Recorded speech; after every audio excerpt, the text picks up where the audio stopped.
تو آج ہم آپ کو ایک دن بیوی کے ساتھ کا سفر دکھاتے ہیں۔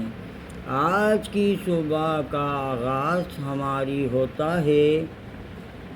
صبح ہوتے ہی ہماری ڈیوٹی شروع ہو جاتی ہے۔ کانوں میں بیگم کی آواز آتی ہے کہ آج میکے جانا ہے۔ چلو بھائی میکے چلتے ہیں۔ میکے کے لیے نکل پڑے۔ راستے میں شاپنگ سینٹر دیکھ کے بیگم کی طبیعت ہڑبڑا گئی اور وہ بولنے لگیں، مجھے تو شاپنگ سینٹر کے اندر جانا ہے۔ میں بڑا پریشان ہوا۔ لو بھائی آج تو جیب پھر خالی ہو جائے گی۔ کیا تھا، منع تو کر نہیں سکتے تھے، لہٰذا ہم نے بیگم کو لیا اور شاپنگ سینٹر کی طرف روانہ ہو گئے۔ شاپنگ سینٹر پہ جا کے بیگم نے جو ہماری گت کرنی تھی وہ ہم آپ کو بیان نہیں کر سکتے۔ ہر جوڑا دیکھ کے، ہر کپڑے دیکھ کے ان کی طبیعت مچل جاتی تھی اور وہ کہنے لگتی تھیں، بھائی مجھے تو سوٹ چاہیے ورنہ گھر چل کے پھر بتاؤں گی۔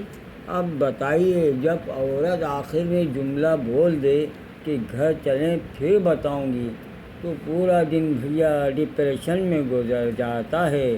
لہٰذا پیسے نہ ہونے کے باوجود ہم نے اپنی خفیہ جیب سے پیسے نکال کے بیگم شریف کو 8,000 روپے کا سول بطور ہدیہ کر دیا اور یہ ہدیہ نذرانہ ہم نے اپنی خوشی سے کیا اور پھر اس کے بعد ہماری روانگی شروع ہو گئی۔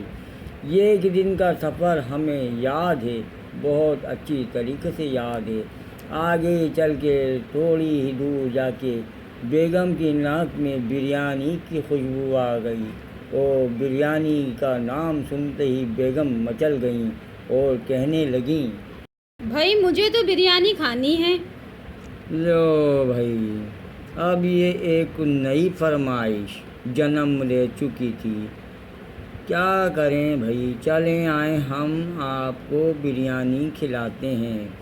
بریانی کھلانے کے ساتھ ساتھ کولڈ ڈرنک کا بھی ہم نے انتظام کیا اور دونوں نے بیٹھ کے چکن بریانی کا خوب ذائقہ مزہ اڑایا۔ دونوں ہم اکیلے تھے، بچے نانی کے گھر پہ پہلے ہی جا چکے تھے، لہٰذا ہم نے چھوٹی سی ایک آؤٹنگ کی اور اس میں بہت انجوائے ہوا۔ ہمیں نہیں بھائی، ہماری بیگم کو، ہمارے تو دل پہ نشتر چل رہے تھے، چھریاں چل رہی تھیں، تلواریں دوڑ رہی تھیں، اتنی تیزی سے نوٹوا جا رہا تھا، کیا کرتے، مرتا کیا نہ کرتا۔ آخر میں جو ایک چتاونی دی جاتی تھی کہ گھر پہ چلیے پھر بتاتے ہیں، وہ تو ٹینشن کا جملہ ہے نا بھائی۔ دماغ میں پھر یہ ہوتا ہے کہ کہیں یار بیلن نہ ہو اس مرتبہ، پچھلی مرتبہ تو چمتا تھا، نشانہ خطا ہو گیا تھا۔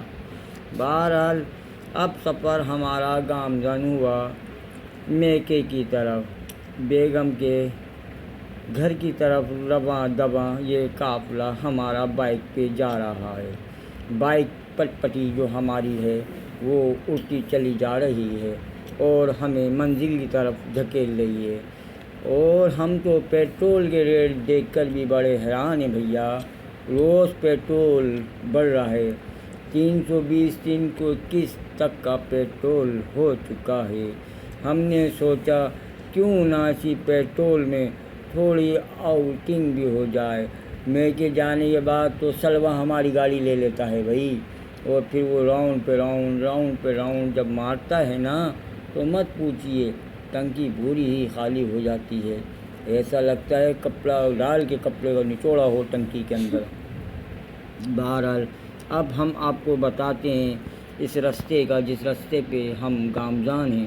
اس راستے میں اور بھی بڑے ریسٹورنٹ آتے ہیں اور کئی دکانیں اور کئی شاپنگ سینٹر ہیں۔ ہم نے کہا کیوں نہ ایک چال چلی جائے. چال یہ ہم نے بیگم شریف کو کہا, بیگم ایک کھیل کھیلتے ہیں. بولی کیا؟ ہم نے بولا ہم آپ کو 500 دیں گے اگر آپ 15 منٹ تک آنکھیں اپنی بند رکھیں گی. بیگم نے بولا واقعی میں نے یس. بیگم نے وہ شرط ہماری مان لی. ہم نے بائک پہ سے اتر کے ان کے دوپٹہ آنکھوں پہ باندھ دیا اور ہم نے بائک کی اسپیڈ تیز کر دی تاکہ تمام biryani restaurant ice cream parlour جتنے بھی ہیں شاپنگ سینٹر سب ہم جلدی سے کراس کر دیں. 500 روپے جائیں گے, بڑے پیسوں کی بچت تو ہو جائے گی نا. یہ سوچ کے ہم نے بیگم کے دوپٹہ باندھا اور بائک 70 کی 80 کی اسپیڈ پہ جو ہم نے دڑکی ماری ہے تو مت پوچھیے. بریک لگا ہے کہاں جا کے, مائکے میں جا کے.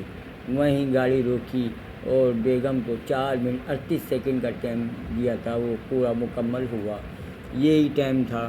بیگم بولی واہ بھائی واہ, بڑی ہی بڑھیا آپ نے گاڑی چلائی, اڑاتے ہوئے لائے. میں نے دل میں سوچا ان کو تو پتہ ہی نہیں ہے کہ ہم نے ان کے ساتھ کیا ہے. بہرحال ہم لوگ پہنچے. ساسو اماں نے ہمارے لیے بھی کھانے کا اہتمام کیا تھا. کھانے میں مرغا تھا. ہم نے بولا ساسو اس کے علاوہ کچھ ہے؟ بولی بیٹا یہ بھی کتے کے منہ سے بچا کے تمہیں دیا ہے. ہم بڑے حیران ہوئے, اتنی عزت ہماری, واہ خوشی کے ہمارے پھولے نے سمارے تھے. ہم مرغے کو جب دیکھا تو ایک ٹانگ کا تھا. ہم نے بولا اس کا دوسرا لیگ پیس کہاں ہے؟ بولی وہ تو کتا کھا کے چلا گیا. آنکھوں میں آنسو تھے لیکن بتا نہیں سکتے تھے. ہم نے بغیر کھائے ساسو اماں کو کہا ساسو اماں آپ کا مرغا آپ کو مبارک ہو. یہ آپ کی بیٹی اور یہ آپ کے کیا کہتے ہیں پوتے پوتی نواسا نواسی. آج تک پرنتو ہمیں رشتے ہی یاد نہیں رہے. نواسا نواسی 89 کو ہم نے چھوڑا اور سیدھا ہم اپنے گھر کی طرف آ گئے. اب بتانے کا مقصد یہ ہے بھیا, گھر پہ بھی تو کام ہے نا. سارا کام ایسی پڑے ہیں, سارا کپڑا دھونا ہے, سارا برتن دھونا ہے, گھر کا صفائی بھی کرنی ہے. اسی وجہ سے ہمیں گھر پہ آنا تھا. جب بیگم اور بچے آئیں گے تو گھر ان کو بالکل کلین چاہیے. ہم نے بولا گھر ہم بالکل کلین رکھ دیتے ہیں.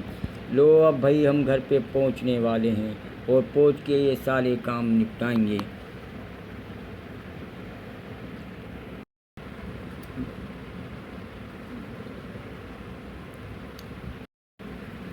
تو لو بھائی یہ ہم اب آپ کے سامنے قائد اعظم کے مزار سے گزر رہے ہیں.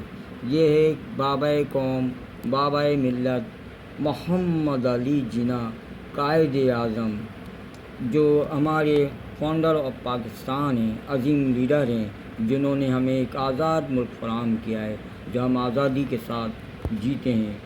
قائد اعظم نے جو ہمیں وطن دیا ہے وہ وطن ہمارے لیے باعث رحمت اور فخر ہے. اس وطن کا حفاظت ہم سب پہ ذمہ داری ہے. بہرحال ابھی آپ مجھے اجازت دیجیے.